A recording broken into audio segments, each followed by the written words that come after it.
ശാന്തി. സ്വപ്നങ്ങളെ സത്യമാക്കാൻ ആഗ്രഹിക്കാത്തവർ ഈ ലോകത്ത് ആരും തന്നെയില്ല.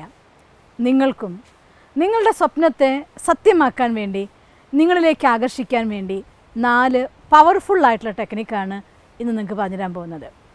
അതിലൊന്നാമത്തെ കാര്യമാണ് ആക്സെപ്റ്റ്, സ്വീകരിക്കുക. എന്നുവെച്ചാൽ അർത്ഥം നമ്മുടെ മെൻ്റൽ പൊസിഷനിങ് എന്ന് വേണമെങ്കിൽ നമുക്ക് പറയാം. ഒരാളൊരു കാര്യത്തെ കാണുമ്പോൾ ആ കാര്യത്തെ നിങ്ങൾ സ്വീകരിക്കുന്നതിൻ്റെ ആധാരത്തിലാണ് ആ കാര്യം നിങ്ങളിലേക്ക് വരുന്നത്. ഒരു ഗ്ലാസ്സിൽ ഹാഫ് ഗ്ലാസ് നിറച്ച് ഒരു ഗ്ലാസ് വെള്ളം കാണിച്ചിട്ട് ഇതിൽ എത്ര വെള്ളം ഉണ്ടെന്ന് ചോദിച്ചാൽ ചിലർ പറയും ഇത് 1/2 ഗ്ലാസ് വെള്ളമല്ലേ ഉള്ളൂ എന്ന് പറയും. ചിലർ ഇത് 1/2 ഗ്ലാസ് വെള്ളം ഉണ്ട് എന്ന് പറയും. ചിലർ ഇത് ഹാഫ് കാലിയാണ് എന്ന് പറയും. 3 കാഴ്ചപ്പാടാണ്. ഏത് കാഴ്ചപ്പാടിൽ നിങ്ങൾ ആ വെള്ളത്തെ കാണുന്നോ അതാണ് നിങ്ങളുടെ മെൻ്റൽ പൊസിഷനിങ് എന്ന് പറയുന്നത്.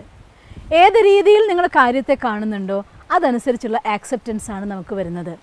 അതുകൊണ്ട് മൈൻഡിനെ പോസിറ്റീവാക്കി വെച്ചുകൊണ്ട് എല്ലാ കാര്യത്തിലും എന്തുണ്ട് എന്നതിനെ കാണാൻ നോക്കുക. 1/2 ഗ്ലാസ് വെള്ളം ഉണ്ട് എന്ന് പറയാൻ പഠിക്കുക. ഇവരിൽ ഇങ്ങനൊരു ഗുണമുണ്ട് എന്ന് പറയാൻ പഠിക്കുക. ദിവസവും നിങ്ങളുടെ കൂടെ താമസിക്കുന്ന ആളുകളെ, നിങ്ങളുടെ വീട്ടിലെ മെമ്പേഴ്സ് ആവാം, ഇൻലോസ് ആയിരിക്കാം, നിങ്ങളെ സ്വന്തമായിരിക്കാം, അച്ഛനും അമ്മയായിരിക്കാം, നിങ്ങൾ ഒന്നിച്ച് പ്രവർത്തിക്കുന്ന സ്ഥലത്തെ മാക്സിമം ടൈം സ്പെൻഡ് ചെയ്യുന്ന വർക്ക് പ്ലേസിലെ ആളുകളായിരിക്കാം, ഒന്നിച്ച് യാത്ര ചെയ്യുന്ന സഹയാത്രികരായിരിക്കാം, സ്ഥിരമായി കാണുന്ന എല്ലാ ആളുകളുടെയും കഴിയുമെങ്കിൽ ഏതെങ്കിലും ആളുമായിട്ട് നിങ്ങൾക്ക് അഭിപ്രായ വ്യത്യാസമോ അഥവാ സ്വരച്ചേർച്ചക്കേടോ ഉണ്ടെങ്കിൽ, അഥവാ എന്തെങ്കിലും അനിഷ്ടങ്ങളുണ്ടെങ്കിൽ ആ ആളുകളുടെ സ്പെഷ്യാലിറ്റീസ് എന്താണെന്ന് നിങ്ങളൊന്ന് ലിസ്റ്റ് ചെയ്യുക. രാവിലെ എഴുന്നേറ്റ് അവരുടെ ഗുണങ്ങളെ ഓർമ്മിക്കുക.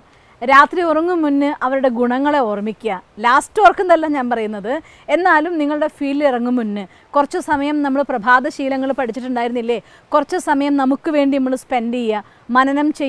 മഥനം ചെയ്യാൻ വേണ്ടി കണ്ടെത്തുന്ന സമയം, ആ സമയത്ത് നിങ്ങൾ ആരുടെ കൂടെയൊക്കെ പ്രവർത്തിക്കുന്നോ അവരുടെയൊക്കെ ഗുണങ്ങളെ ലിസ്റ്റ് ചെയ്യുക. ഇത് സ്വാഭാവികമായിട്ടും നിങ്ങളുടെ മനസ്സിൽ അവരെക്കുറിച്ച് നല്ല ഭാവന ക്രിയേറ്റ് ചെയ്യും.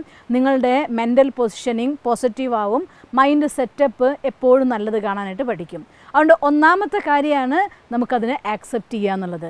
നല്ലതെന്തോ വേണ്ടത് അതിനെ ആക്സെപ്റ്റ് ചെയ്യാൻ, എല്ലാവരുടെയും നല്ലതിനെ ആക്സെപ്റ്റ് ചെയ്യാൻ പഠിക്കുക. രണ്ടാമത് നന്ദി ഗ്രാമത്തിൽ വസിക്കുക എന്ന് വെച്ചാൽ അർത്ഥം, ഞാൻ രാമായണത്തിലെ ഒരു കഥ ഓർത്തു പോയതാണ്. ഭരതൻ ശ്രീരാമൻ വനവാസത്തിന് പോയ സമയത്ത് അത്രയും കാലഘട്ടം നന്ദി ഗ്രാമത്തിൽ സന്യാസിയെപ്പോലെ വസിച്ചുകൊണ്ട് തൻ്റെ രാജ്യത്തിൻ്റെ വിസ്തൃതി നടത്തി എന്ന് ഞാൻ വായിച്ചിട്ടുണ്ട്. വാസ്തവത്തിൽ നന്ദി ഗ്രാമത്തിൽ വസിക്കുക എന്ന് വെച്ചാൽ എന്താണ് അർത്ഥം? ദിവസത്തിൽ എന്തെല്ലാം നിങ്ങൾക്ക് കിട്ടിക്കൊണ്ടിരിക്കുന്നുണ്ടോ, ഇനി ഈവൻ ഒരാളായിട്ട് നമ്മൾ എന്തെങ്കിലും ഒരു സംഘർഷമോ അല്ലെങ്കിൽ ഒരു അഭിപ്രായ വ്യത്യാസമോ നിങ്ങൾക്ക് കുറച്ച് മോശമായിട്ടുള്ള അവസ്ഥയോ സംഭവിച്ചാൽ അപ്പോഴും ഭഗവാനോട് പറയുക താങ്ക്സ് എന്ന്. അതെന്തിനാ അതിന് നമ്മൾ താങ്ക്സ് പറയുന്നത്? ഞാൻ കേട്ടിട്ടുണ്ട് ഒരിക്കൽ ക്രൈസ്റ്റ് തൻ്റെ വളരെ പാപിയായിരിക്കുന്ന ഒരു ശിഷ്യയുടെ പാപത്തെ ഇല്ലാതാക്കാൻ വേണ്ടി അവർക്ക് അനുഗ്രഹം കൊടുത്തപ്പോൾ, പാദം കഴുകാനും അവർക്ക് ശുശ്രൂഷ ചെയ്യാനുള്ളതായിട്ടുള്ള ചാൻസ് കൊടുത്തപ്പോൾ മറ്റ് ശിഷ്യന്മാർ എതിർത്തു പോലും. അപ്പോൾ ആ സമയത്ത് ഇദ്ദേഹം പറഞ്ഞതായിട്ടൊരു കഥ ഞാൻ ഇപ്പോഴും ഓർമ്മിക്കുകയാണ്. ഒരാൾക്ക് 500 രൂപ കടമുണ്ടായിരുന്നു, വേറൊരാൾക്ക് 5000 രൂപ കടമുണ്ടായിരുന്നു. 5000 രൂപ കടമുള്ള ആൾ കടം വീടുമ്പോഴാണോ അതോ 500 രൂപ കടമുള്ള ആൾക്ക് കടം വീടുമ്പോഴാണോ കൂടുതൽ സന്തോഷം എന്ന് എല്ലാ ശിഷ്യന്മാരും ഉത്തരം പറഞ്ഞു പോലും 5000 രൂപ കടമുള്ള ആൾക്ക് കടം വീടുമ്പോഴാണ് കൂടുതൽ സന്തോഷം. അതുപോലെ പാപിയായിരിക്കുന്ന ഒരാളുടെ പാപം തീരുമ്പോഴാണ് അവർക്ക് കൂടുതൽ സന്തോഷമെന്ന്. വളരെ മോശമായിട്ട് ഒരാൾ നമ്മളോട് പെരുമാറിയെങ്കിൽ ഏതോ വളരെ വലിയ നെഗറ്റീവ് അക്കൗണ്ട് ക്ലോസ്ഡ് എന്നർത്ഥം. അപ്പോൾ വലിയ കടം വീടിയ ദിവസമാണ്, താങ്ക്സ് ടു ഗോഡ്. എന്തെങ്കിലും വളരെ മോശമായി സംഭവിച്ചാൽ ഇന്നൊരു വലിയ നെഗറ്റീവ് അക്കൗണ്ട് തീർന്നു, വലിയ കടം വീടി, I'm thankful to you. എന്തൊരു കാര്യത്തിന് വേണ്ടിയും I'm thankful to you, I'm thankful to you. അങ്ങനെ മനസ്സിൻ്റെ ഉള്ളിൽ നിന്ന് ഭഗവാനോട് നന്ദി പറഞ്ഞാൽ നന്ദി ഗ്രാമത്തിൽ വസിക്കലായി. രണ്ടാമത്തെ ഫാക്ടർ നന്ദി ഗ്രാമത്തിൽ വസിക്കുക എന്നുള്ളത്. പിന്നെ മൂന്നാമത്തെ കാര്യം, നിങ്ങളുടെ പ്രാർത്ഥനയിൽ വളരെയധികം നമ്മൾ ശ്രദ്ധിച്ചിരിക്കണം. പ്രാർത്ഥിക്കുന്ന സമയത്ത് ഭഗവാന്റെ അടുത്ത് ഈശ്വര എനിക്കിത്ര പൈസ തരണേ, ഈശ്വര എനിക്ക് ആ കാര്യം കിട്ടണേ കിട്ടണേ കിട്ടണേ എന്ന് പ്രാർത്ഥിക്കുമ്പോൾ നിങ്ങളൊന്ന് ആലോചിച്ച് നോക്കി, നമ്മുടെ മൈൻഡിൽ വരുന്ന പിക്ചർ എന്താണ്? നമ്മളുള്ളിൽ ഇല്ലായ്മയാണ്. അതുകൊണ്ട് ഇല്ലായ്മയായിട്ട് ഒരിക്കലും ഹാർമണി കീപ്പ് ചെയ്യരുത്. ഹാർമണി കീപ്പ് ചെയ്യേണ്ടത് എപ്പോഴും ഉള്ളതിനുമായിട്ടാണ്. അതുകൊണ്ട് 2 ഭാവമുണ്ട് ഈശ്വരൻ്റെ അടുത്ത് പ്രാർത്ഥിക്കുന്നതിൽ. ഒന്ന് എനിക്ക് തരണേ എന്ന യാചന, മറ്റൊന്നൊന്ന് ചിന്തിച്ചു നോക്കിയേ, ഈ സൃഷ്ടി ഭഗവാന്റെ രചനയാണ്. ഈ ഭഗവാന്റെ രചനയിൽ നമ്മൾ ഓരോരുത്തരും ഈശ്വരൻ്റെ രചനകളാണ്.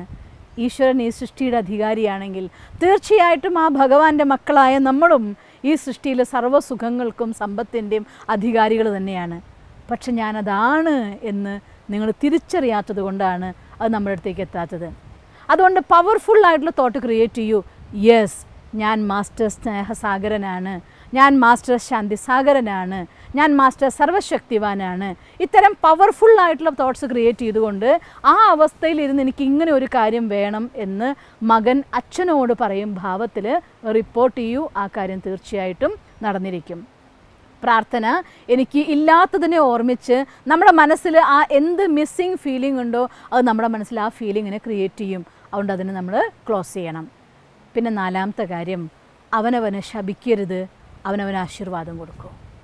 ഞാൻ അങ്ങനെയാണ്, ഞാൻ ഇങ്ങനെയാണ്, എന്നെക്കൊണ്ടാവില്ല, എനിക്ക് കഴിയില്ല, ഞാൻ എത്ര വട്ടം ശ്രമിച്ചു, എന്നെക്കൊണ്ട് പറ്റിയിട്ടില്ല, പുറത്ത് കടക്കണമെന്ന് ആഗ്രഹിക്കുന്നു, ആൾക്കാരെ കാണുമ്പോൾ എനിക്ക് പേടിയാവുന്നു, ഞാൻ പഠിക്കണമെന്ന് ആഗ്രഹിക്കുന്നു, പഠിക്കുന്നത് കാണുമ്പോൾ എനിക്ക് പേടിയാവുന്നു, പഠിക്കാൻ എനിക്ക് പറ്റില്ല. എത്ര തവണ നെഗറ്റീവ് തോട്ട് അവനവനെക്കുറിച്ച് ക്രിയേറ്റ് ചെയ്യുന്നോ അതൊക്കെ തന്നെ നമ്മളെ ശപിക്കലാണ്. അതേസമയം എത്ര തവണ നമുക്ക് നമ്മളെ ബ്ലസ് ചെയ്യുന്നു.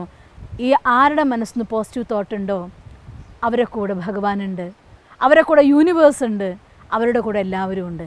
അതുകൊണ്ട് എല്ലാം ഭഗവാൻ ആരുടെ കൂടെ ഉണ്ടോ അവരുടെ കൂടെ എല്ലാതും ഉണ്ട്. അതുകൊണ്ട് ഞാൻ മാസ്റ്റർ സർവശക്തിവാനാണ്, ഞാൻ മാസ്റ്റർ സ്നേഹസാഗരനാണ്, ഞാൻ ഈശ്വരൻ്റെ കുട്ടിയാണ്, ഞാൻ ഈശ്വരൻ്റെ രചനയാണ്, ഈശ്വരൻ്റെ വണ്ടർഫുൾ ക്രിയേഷനാണ്. ഇത്തരത്തിലുള്ളതായിട്ടുള്ള പോസിറ്റീവ് തോട്ട് ക്രിയേറ്റ് ചെയ്യാന്ന് വെച്ചാൽ അർത്ഥം നിങ്ങൾ സ്വയം അവനവനെ ആശീർവദിക്കുക എന്നാണ് അർത്ഥം. അതുകൊണ്ട് ഈ 4 കാര്യങ്ങൾ ചെയ്യുക. ഒന്നാമത് നിങ്ങളുടെ ആക്സെപ്റ്റൻസ്, രണ്ടാമത് എല്ലാവരെക്കുറിച്ചും നല്ലത് മാത്രം ചിന്തിക്കാൻ പഠിക്കുക, നന്ദി ഗ്രാമത്തിൽ വസിക്കുക എന്ന് പറയാം, മൂന്നാമത്തെ നിങ്ങൾ പ്രാർത്ഥിക്കുന്ന സമയത്ത് ശ്രദ്ധിക്കുക, നാലാമത്തെ സ്വയം അവനവനെ ആശീർവദിക്കുക. ഈ 4 കാര്യങ്ങൾ നിങ്ങൾ കൊണ്ടുവന്നാൽ തീർച്ചയായിട്ടും നിങ്ങളുടെ സ്വപ്നം നിങ്ങളിലേക്ക് വളരെ വേഗം ആകർഷിക്കപ്പെട്ടു വരും. നിങ്ങൾക്ക് അങ്ങനെ സാധിക്കട്ടെ എന്ന് ഞാൻ പ്രാർത്ഥിക്കുന്നു. ഓം ശാന്തി. ഈ വീഡിയോ നിങ്ങൾക്ക് ഇഷ്ടപ്പെട്ടുവെങ്കിൽ തീർച്ചയായും ഈ യൂട്യൂബ് ചാനൽ സബ്സ്ക്രൈബ് ചെയ്താലും കൂടാതെ please like it and share it. ഒപ്പം ഞങ്ങളുടെ ഫേസ്ബുക്ക്, ട്വിറ്റർ, ഇൻസ്റ്റാഗ്രാം കൂടി ഫോളോ ചെയ്ത് നിങ്ങളുടെ പ്രോത്സാഹനങ്ങൾ തന്നാലും. നിങ്ങളുടെ അഭിപ്രായങ്ങൾ ഞങ്ങൾക്ക് ഏറെ വിലയേറിയതാണ്. അത് കമന്റ് ബോക്സിൽ എഴുതിയാലും. ഞങ്ങളെ സ്നേഹിക്കുന്ന, ഞങ്ങളോടൊപ്പം നിൽക്കുന്ന ഏവർക്കും അകമഴിഞ്ഞ് നന്ദി.